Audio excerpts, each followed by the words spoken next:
नमस्कार, आणखी बातें विथ अक्षयमध्ये मी तुमचा अक्षय तुम्हा सगळ्यांचं पुन्हा एकदा खूप खूप स्वागत करतो। तर आज मी पुन्हा एकदा तुमच्यासाठी आणखी बातें विथ अक्षयमध्ये एक फिल्मी विषय घेऊन आलो, एक मसाला विषय तुमच्यासाठी घेऊन आलोय। तसं पाहता आपल्या भारतीय संस्कृतीमध्ये सिनेमा हा प्रत्येक भारतीयाचा अगदी अविभाज्य भाग आहे। म्हणजे सिनेमाने आपलं आयुष्य इतकं व्यापून टाकलंय की सिनेमामध्ये पात्र साकारणारा एखादा अभिनेता तो आपल्या घरातला फॅमिली मेंबर कधी होऊन जातो हे सुद्धा आपल्याला कळत नाही। तर आजचा आणखी बातें विथ अक्षयचा एपिसोड मी एका अशा माणसाला डेडिकेट केलाय, ते स्वतः एक लिजंड आहे, जे त्यांच्या आयुष्यामध्ये स्वतः एक युनिव्हर्सिटी आहे, बॉलिवूडला लाभलेलं एक उत्तुंग व्यक्तिमत्व आहे, ते शहनशाह आहे, ट्रॅजेडी किंग आहेत ते।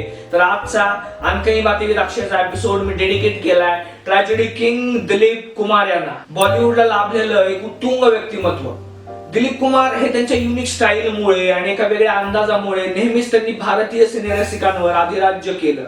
दिलीप कुमार हे असे एकमेव कलाकार आहेत जे मेथड ऍक्टिंग काय असते यांनी जगाला दाखवून दिली। तसं आता मेथड ऍक्टिंगचं नाव घेतलं की एक नाव आपसुकच आपल्या ओठावर येतं, ते म्हणजे मार्लन ब्रँडो यांचं।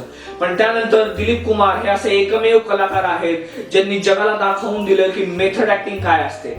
तसं आता मेथड ऍक्टिंग हा एक असा भाग आहे की समजा तुम्हाला एका शेतकऱ्याचा रोल करायचा आहे आणि तुम्ही स्वतः तो शेतकरी आहात असं समजून तो रोल करणं, याला मेथड ऍक्टिंग असं म्हणतात। म्हणजे त्यातले इमोशन्स आणि बारीक सारीक गोष्टीचा अभ्यास करून तो अभिनय करणं। समजा तुम्ही शेतकऱ्याचा रोल करताय आणि तुम्ही दिलीप कुमार आहात हे पूर्णपणे विसरून जाणं हे मेथड ऍक्टिंग मध्ये येतं। आणि मेथड ऍक्टिंग काय असते ही जगाला दाखवून दिली ते म्हणजे दिलीप कुमार यांनी।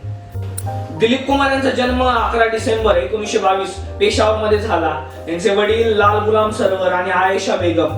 दिलीप कुमार यांना एकूण त्याकाळी 12 भावंड होती। तसं पाहता यांचं पूर्वीचं नाव हे मोहम्मद युसूफ खान होतं, पण जेव्हा ते फिल्म इंडस्ट्रीमध्ये आले तेव्हा ते दिलीप कुमार झाले।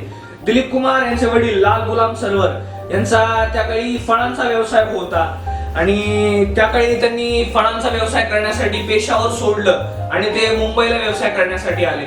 आणि साहजिकच त्यांच्यासोबत त्यांची फॅमिली आली आणि दिलीप कुमार साहेबही त्यांच्यासोबत त्याकाळी आले।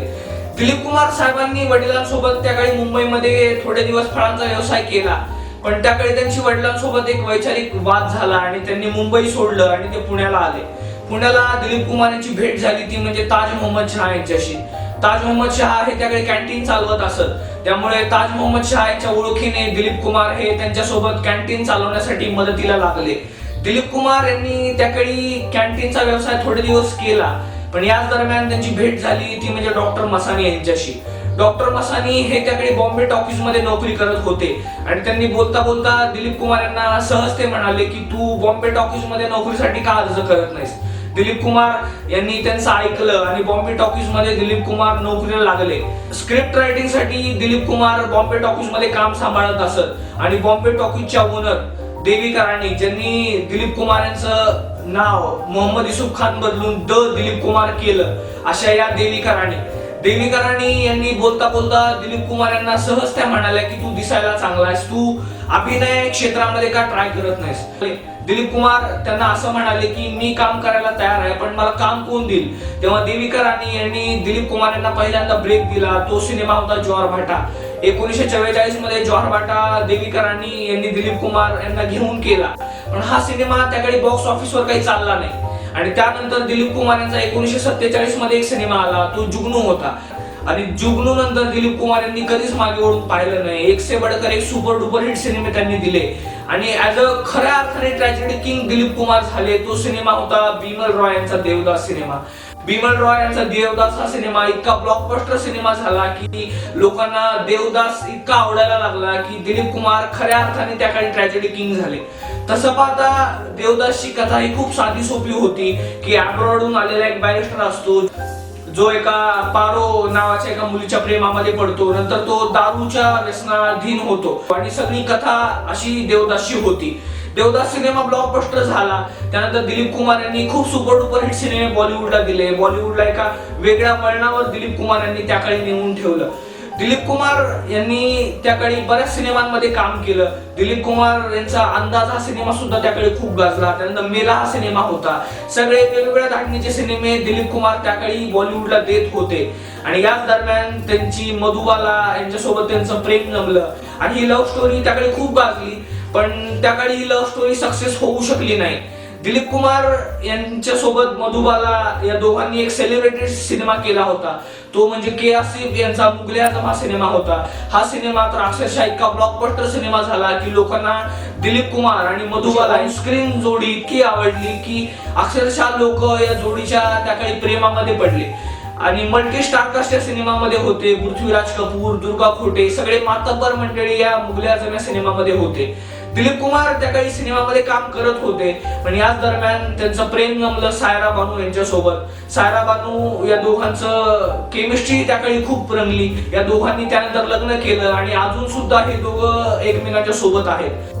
दिलीप कुमार यांनी त्यानंतर बॉलिवूडमध्ये सिनेमे केले, पण जसे पाहिजे तसे सिनेमे त्यांना त्याकडे मिळत नव्हते, कारण बॉलिवूडचा पूर्णपणे एरा त्याकडे बदलला होता.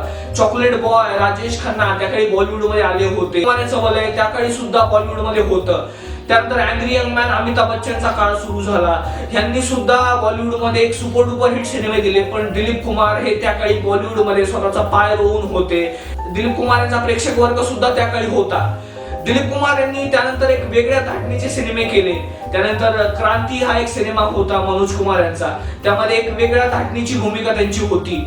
त्यानंतर शक्ती हा एक सिनेमा होता, ज्यामध्ये अमिताभ बच्चन त्यांच्या मुलाच्या भूमिकेमध्ये होते.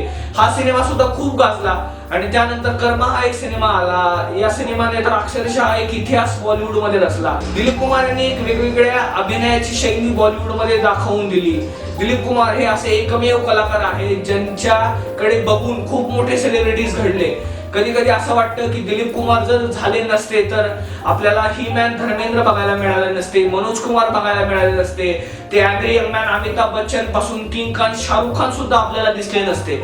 दिलीप कुमार हे एक असे कलाकार आहेत ज्यांनी नेहमी त्यांची अभिनय शैलीवर कॉन्सन्ट्रेट केलं. त्यांचा एक वेगळा अंदाज, एक वेगळी युनिक स्टाईल, त्यामुळे नेहमीच लोकांना ते आवडत गेले. तर आजचा आणखी बाकी दाक्षाचा एपिसोड मी शहनशाह ट्रॅजेडी किंग दिलीप कुमार यांना डेडिकेट केला. आणि आजचा एपिसोड सुद्धा तुम्हाला तितकाच आवडला असेल. तर इथून पुढे आपण भेटू, पुढच्या आठवड्यामध्ये भेटू एका नवीन सेलिब्रिटीसह, नवीन एका फिल्मी गप्पासह. पण तोपर्यंत